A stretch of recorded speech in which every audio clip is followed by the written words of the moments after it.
एक राजा बहुत बूढ़ा हो चुका था, लेकिन राजपाट का मोह उससे छूट नहीं रहा था। एक दिन उसने अपने राजमहल में उत्सव रखा। उसने आसपास के राजाओं और अपने गुरु को भी बुलाया।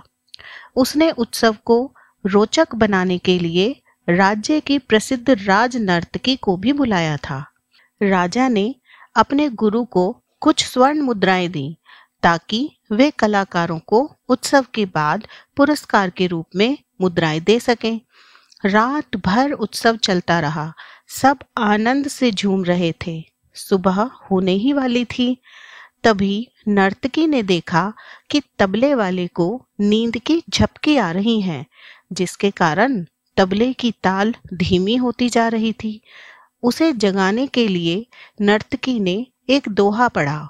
बहु बीती थोड़ी रही, पल पल गई बिताए, एक पलक के कारणे ना कलंक लग जाए। दोहा सुनने वालों ने उसका अर्थ अपने अपने हिसाब से लिया। तबले वाला सजग होकर तबला बजाने लगा। उसने सोचा कि दोहे का अर्थ है कि उत्सव लगभग समाप्त होने वाला है, थोड़ी ही देर बची है, कहीं मेरी नींद के कारण उत्सव खराब ना हो जाए। गुरु ने दोहा सुनते ही सारी स्वर्ण मुद्राएं नर्तकी को दे दी। सभी दोहे की प्रशंसा करने लगे। नर्तकी ने एक बार फिर दोहा दोहराया। बहु बीती थोड़ी रही, पल पल गई बिताए, एक पलक के कारणे ना कलंक लग जाए। अब की बार राजकुमार ने अपना मुकुट नर्तकी को दे दिया।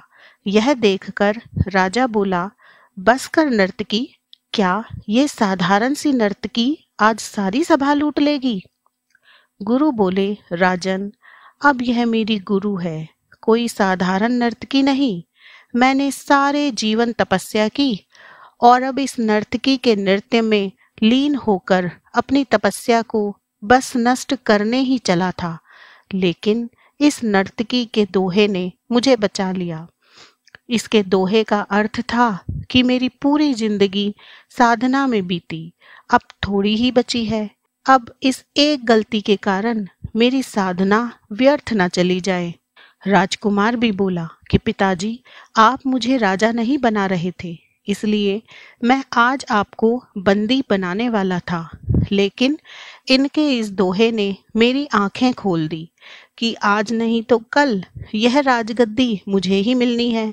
मेरी अधीरता मुझे कलंकित न कर दे। यह सुनकर राजा को अपनी गलती का एहसास हुआ।